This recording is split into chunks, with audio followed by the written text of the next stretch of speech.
Ladies and gentlemen, welcome back to the History Cloak channel. I'm Mr. McGee. Lenin is dead, and the question of the day is, who becomes the next dictator? Will it be Leon Trotsky, or will it be Joseph Stalin? Well, let's find out. Now, from the outset, Trotsky was considered the better speaker, and also the one who is most loyal to Lenin's vision of having communist revolution spread throughout all of the European countries. But Stalin was considered the most ruthless and the better political tactician. So when Lenin had those series of strokes from 1922 to 1924, Stalin just continued to build up his power base, hiring people who would be loyal to him, promoting people to more powerful positions who would be loyal to him, and generally taking more and more power for himself as Lenin was not able to function as the dictator of the Soviet Union. Now, we must say that Lenin, after 5 million peasants starved to death, he did reverse that policy of taking all the extra grain from the peasants. And after the Russian Civil War, he tried to introduce some quasi-capitalism so that the peasants would be able to keep a little bit more grain, maybe control a little bit of the trade between what they were selling and what they were buying. But he didn't do it because he realized he was wrong. He did it because the peasants were so angry they were about to revolt, which means he still actually believes in communism and still really wanted the same policies that he'd had before. Now, this is not to say that Lenin did not know what Stalin was doing.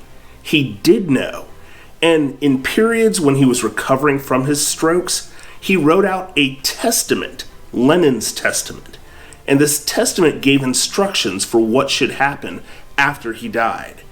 One of those instructions was that Stalin should be removed from power. Lenin felt that Stalin could not handle the amount of power that he was accruing to himself, and felt that removing Stalin would be best for the party. The problem with Lenin's testament was twofold. Number one, he left instructions that the testament should be read to the entire Soviet government after he died. Well, by that time, Stalin had accrued so much power and so many people loyal to him that he was able to suppress that document, so very few people even knew it existed, much less what it said. It would be 3 decades before the Soviet government as a whole and the people of the Soviet Union even heard about Lenin's testament. Number two, Lenin didn't realize that if you're going to be a leader, the foundation that you set and you expect those behind you to build on, that foundation better be good. Think about what Lenin did. Did he stand up or condemn the murder of the Romanov family? Well, no. Did he stop his secret police from murdering 100,000 people who disagreed with him at some point in time or who were not loyal enough? Well, no. In fact, he sanctioned it. Was it his war communism policies that resulted in 5 million people starving to death? Yes. So when Lenin says that Stalin won't be able to handle the power that he's building for himself, Lenin's forgotten that he hasn't handled the power that he's built for himself. Suffice to say, Stalin won the day. He had Trotsky exiled in 1929, and while Trotsky was in Mexico, he had Trotsky assassinated. Now that we know what happened to Trotsky and that Stalin won, let's jump back to the year 1924. Lenin has died in that year. Stalin all but deified Lenin, creating a kind of quasi-cult of personality for Lenin. He had Lenin's body preserved so that it would not rot. We call that embalming. Actually, even today, you can go to Lenin's tomb in Moscow and see the body of Lenin. It's preserved to this day. While creating a kind of quasi-cult of Lenin, Stalin, of course, also created a cult of personality for himself. He had posters larger than life made of his face. He had the history books rewritten to give him a more prominent, more heroic role in the revolution. He had paintings, literature, music created in honor of him. He even had his name put in the national anthem of the Soviet Union. Now, if you're asking yourself, well, what is a cult of personality? A cult of personality is where you basically make yourself larger than life. It's almost like a religion where people worship you, and basically whatever you say, whatever you do is considered the best and the greatest, and people will follow you regardless of if you're right, and they'll excuse the things that you do wrong because you're you. Think about TikTok stars. Well, not all TikTok stars, but are there not some TikTok stars or some Instagram stars or some YouTube stars where basically they have so many followers and they're so popular that they could say just about anything and those followers will believe them and also copy and parrot the things that they do or say? That's a cult of personality. Now, I normally don't do this, but in the description box below, I've linked to a song that was really popular in 1988. It's called The Cult of Personality by a band called Living Colour. Now, not In Living Colour, the sketch variety show.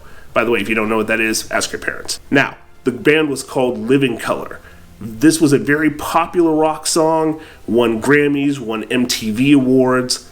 But the point is, if you really want to know cult of personality, read the lyrics, especially the verses. Read those lyrics. It is spot on. In some ways, that song does a better job than I can do at explaining the cult of personality. But when you listen to that song, you'll understand it perfectly, and you'll understand what cult of personality is when it comes to Stalin and what he did in the Soviet Union. Now, if you remember, I told you that out of fear of the peasants, Lenin got rid of the government taking all the extra grain. He also got rid of the government kind of controlling all of the farms.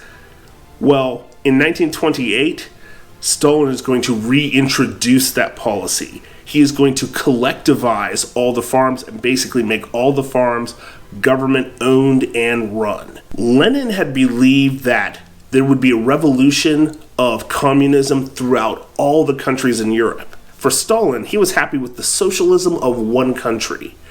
He was the kind of guy who would rather be the leader of the socialist country and just conquer all the other countries and make them socialists. Now, if we're going to get into what was life like for the people of Russia under Stalin, I'm going to have to do another History Cloak first. We already introduced a music video and song. Well, now I need to introduce a book, and it is, ta-da, The Gulag Archipelago by Aleksandr Solzenitson. If you do not read any other book about the Soviet Union, you need to read this. This guy was from the Soviet Union, he was a soldier for the Soviet Union, and he became a prisoner. And he took the stories of other prisoners who were caught in the Gulag, that was the Russian prison system, and not only did he tell what it was like to be in the Gulag, he explains the psychology of the people and what communism does to both the people who are its victims and also the people who institute communism. Fantastic read. Cannot highly recommend it enough. I'm going to give a couple quotes from Solzhenitsyn's book throughout this episode to help us kind of set the foundation for what I will explain about life in the Soviet Union under Stalin. In order to understand life in the Soviet Union, let's take a look at this quote from Aleksandr Solzhenitsyn. Power is a poison well known for thousands of years, if only no one were ever to acquire material power over others.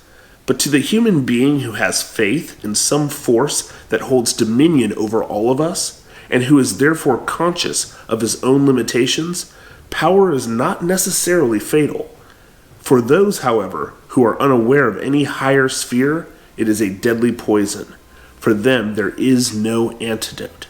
If you remember from the Karl Marx episode, we talked about the fact that Marx believed that religion was an opiate that dumbed the working class people down so that they couldn't see their plight. Basically, that religion would need to be gotten rid of in order for the communist dream to thrive. Well, we see in Stalin's Soviet Union what that looks like to have no religion. There is no longer any guidepost / tether that holds the government, or Stalin, since Stalin's the head of the government, in place. And therefore, if you are the Soviet people, the government is now God. and there is nothing to restrain that government in its actions. Joseph Stalin was responsible for the murder of close to 20 million people by the time his reign ended. Throughout Stalin's reign, he would periodically have purges in which he would arrest various leaders, either of the secret police, ironically enough, but also of communist leadership in Moscow, communist leadership throughout the major cities. He would arrest them and put on these show trials. Now, if you're asking what is a show trial is a trial in which we already know the outcome. In other words, whoever Stalin arrested was going to be declared guilty. The trial was there for the public to denounce the person and to destroy their reputation, and also to give some sort of picture or veneer of, oh yeah, no, we're actually, this legally is how we do things. Even though in reality, everybody knew the outcome. The communist leaders who were arrested, they would be brought before the public, and these leaders would confess to all these crimes, being disloyal to the communist government, spreading capitalist propaganda, whatever you could think of, whatever they were accused of, they would go ahead and publicly admit this even though it wasn't true. Now, if you're asking yourself, well, why would they admit it even though it wasn't true? Sometimes it was just to keep from being tortured more, rather to just admit it and get shot versus another month of torture. Sometimes it was, hey, if I don't admit to this, then my whole family will be executed as well. This was really, really evil, and yet this was life in the Soviet Union at this time. Never quite being sure if you were the person on the list who was going to be arrested or if it was going to be somebody else, and not having any ability to save anybody who was arrested. The purges of 1936 through 1938 are probably the most famous purges, but yet purges took place throughout Stalin's reign, so we do need to remember that. Also, you have to remember that purges in terms of murdering people that you don't like, that took place in the 1920s through the 30s, through the 40s, through the 50s. Not like some of my students think, where it's those awful horror movies that are made that are way too political anyway, and somehow they think that's where the word purge or purges began. It's not some silly horror movie, but instead, it actually happened in history over 70 years ago. So that's something to keep in mind. Context and understanding history really does help us, even with putting things that people talk about today in context. Now, in case you're thinking, oh, it was just communist leaders who were probably responsible for murders themselves, it's just them getting arrested. No. Remember what I said, anybody could be arrested at any time, and millions of regular, common, everyday Russians were thrown in prison and executed. To quote Solzhenitsyn, there were enough waves referring to purges that happened throughout the Soviet Union to use up all the names of the rivers in Russia. And if you know anything about Russian geography, there are a lot of rivers. What could you be arrested for in the Soviet Union under Stalin? Well, pretty much anything. It didn't matter if the secret police had proof. They had a quota of people they were supposed to arrest. And if they didn't arrest enough people, because Stalin, to paraphrase Solzhenitsyn, Stalin would never believe that in any district or town there were not enemies of his. If the secret police did not arrest enough people each month, those leaders of the secret police in each town would find their heads on the chopping block. Being caught practicing religion, in this case the main religion tended to be Christianity, being caught practicing Christianity in the open, 10 years in prison automatically. And sometimes you didn't make it those full 10 years because of the conditions. So many people were arrested, and yet they died in prison because of malnutrition, torture, or whatnot. So it's not just simply arrested, executed. A lot of times it was arrested, put in prison, and then you never made it out of prison again. People were arrested for complaining or speaking out against the communist government. People were arrested because they didn't show enough passion or enough fervor for communism and for the Soviet Union. Many people were arrested because Stalin, remember we talked about Stalin collectivizing the farms, in other words, making the farms government owned. People who were starving to death were arrested for stealing heads of grain to try to feed their family. And of course, we cannot conclude this video without talking about the Holodomor. That is, the starvation to death of 3 to 5 million Ukrainian peasants because of Stalin's collectivization of their farms and also by his purposeful removal of any food in order to quell opposition to him. In an earlier video, we talked about the error that comes when you try to nationalize an industry or collectivize an industry. Well, what was happening throughout farms all over the Soviet Union was the collectivization of those farms led to a lack of food being produced. Instead of more food being grown in abundance, there was less food.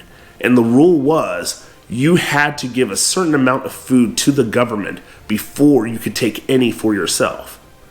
Well, if you're in the midst of a famine and you're not producing enough food, and yet you can't eat any until the government gets its percentage for whatever the quota is, well, now you are in deep, deep trouble. And that is what happened with Ukraine. Stalin also purposely upped the quota of food that had to be given from those Ukrainian farms, making it nearly impossible for them to have any food for themselves.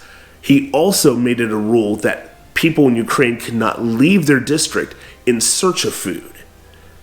In the end, 3 to 5 million Ukrainians, as I said before, starved to death in what is still one of the worst genocides that has ever been committed in the world. Now, I could go on and on and on, and this video would be 3 hours long, and I would not be able to exhaust all the stories that I could tell of the horrors of living in the Soviet Union under any leader, much less under Stalin.